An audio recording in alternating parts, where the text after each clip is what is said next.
Hello, party guests. We're gonna get a little creative here today, and we are going to make donut holes in our donut hole pan. And you guys, I want to make a glaze for them with our new sweet lemon lavender blend. I just thought that might taste good and be a perfect hit for spring, for Easter, for all of those things. So I'm gonna preheat my oven to 350. I'm gonna grab a couple ingredients and I'll be right back. So for the donuts, all I need is the donut mix. This is my chip clip and bag slicer. If you don't have that when you guys grab it, it makes a very clean cut. And if this were a bag of chips, you guys, of course, it doubles as a chip clip. You could roll it down and clip it, and it's magnetic. So mine live back there on my microwave. But all I need is my donut mix. I need a quarter, right? 1/4 cup of melted butter or vegetable oil. I'm doing vegetable oil. And then 1 cup of milk. And that's all the recipe requires. So you guys, if you haven't checked out our pantry, click on your host's link and click on pantry. We have so many fun products there, mixes and oils and sauces and seasonings and all kind of things. So if you're somebody who's just kind of getting into cooking and you could use a little, suggestions, things to add flavors, that type of thing, check out our pantry, okay? And then this mixing bowl is available as part of the kids' cupcake baking set, which I plan to show you guys that later on in the party as well. But how cute of an Easter basket would that make? Just saying, if you want to grab something for somebody, it will arrive by Easter if you place an order on this party. Okay. Got my mix there. Now I have got my donut hole pan. We also have a donut pan, you guys. And I will tell you that 1 package of mix is too much for the pan. So you're going to end up with like a batch and a half. Or sometimes I'll make donuts and then with the leftovers make the donut holes. But don't be tempted to try to get all of this to fit into your pan, okay?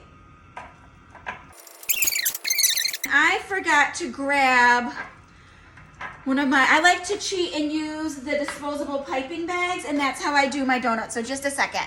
And I say this is a cheat, you guys, just because we do sell piping bags.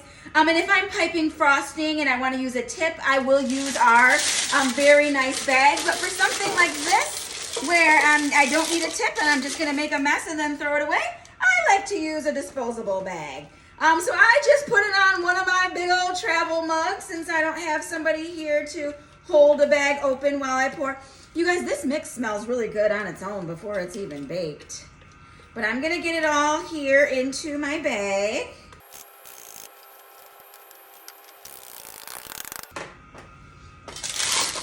Alrighty. I didn't want to waste any, okay? So again, don't be tempted to overfill the wells. This makes more than enough for this recipe, okay? So I want to fill maybe halfway full. If you fill it too full, you guys, you're not going to end up with donut holes. You're going to end up with something that kind of resembles muffins. They're going to taste just as good, but unless you want mushroom donut holes, I would say try to stop yourself at halfway full, and I promise I'm probably still overfilling the darn things. It's one of those things that takes a little practice.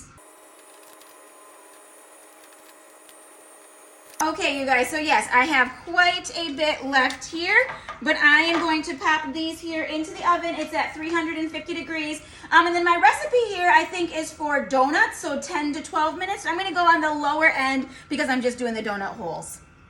So the donut holes have to cool completely before we do the glaze, guys. But I used my extras to make donuts in the donut pan. So I've got 5 donuts here. Like I said, there's extra batter with that recipe, so I always try to use it up. Usually I will toss them in, a random amount of cinnamon and sugar, but I'm using Pampered Chef Cinnamon Toast Blend. And my kiddo is going to be very excited about these. Maxwell loves donuts and cinnamon and sugar. He's not huge on sweets, you guys, but he does like at the fall how you can get the apple donuts and the pumpkin donuts and they're all covered in cinnamon and sugar. This is his jam, so he's going to be very excited. But that's another little something that you can do with donuts, you guys, and I will be back to make the glaze for those. a little interlude here, you guys. I wanted to show you our cake tester and releaser because I think it's one of our more underrated products. So my donut holes here, I only lost one to tearing and I ate it. But our cake tester and releaser, so this piece is a little metal piece. You can poke your cake and see if it's still battery and if it's, done or not.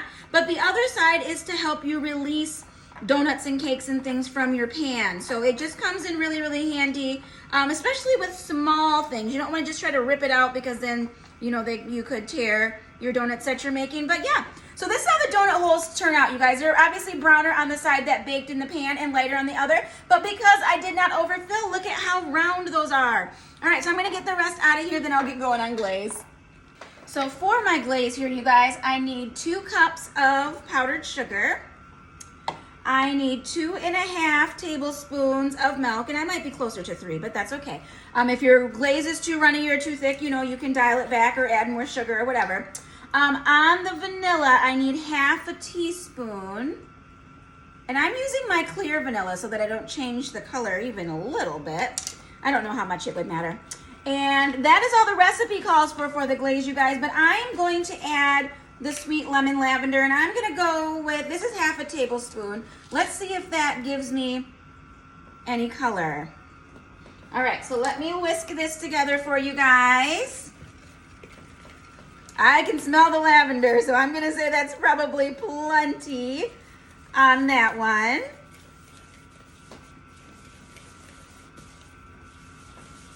Get this all whisked together.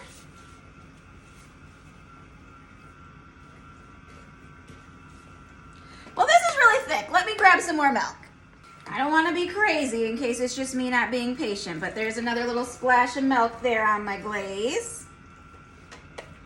I'm going to go ahead and whisk that around some more. But it's purple, you guys.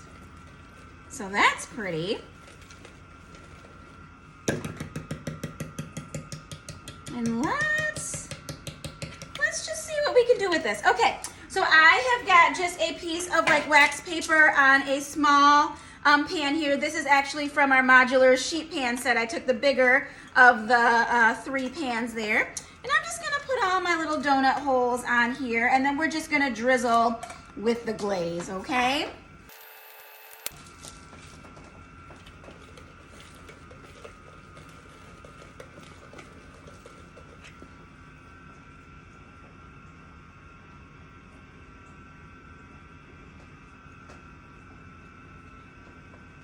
I guess I could have dunked them as well, but it just doesn't seem quite runny enough for all of that. So we're gonna see what we do with this here. But we've got a ton of glaze here, you guys, so we can definitely get these guys covered.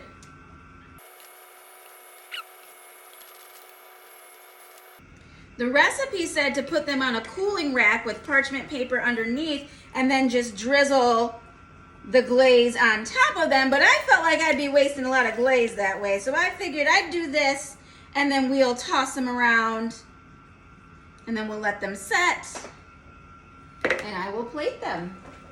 All right, so I'm just gonna seriously shimmy these around a little bit, kind of try to tumble them in my glaze.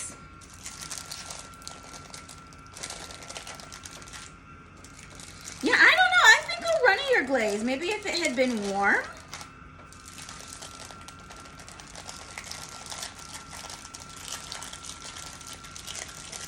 All right, you guys, I'm gonna spread them back out and we're gonna let them sit. Okay, so this is after I tossed them and spread them back out. Yes, I'm still gonna let them sit for a little bit. We're gonna be honest, you guys. I made a delicious mess here this afternoon. These are really good. My hubby is gonna love them. He loves lavender, he grows lavender. But here is how my donuts turned out. So for 5 points for watching, what would you choose? Would you choose to try the lemon lavender or would you go with the cinnamon toast? See you guys.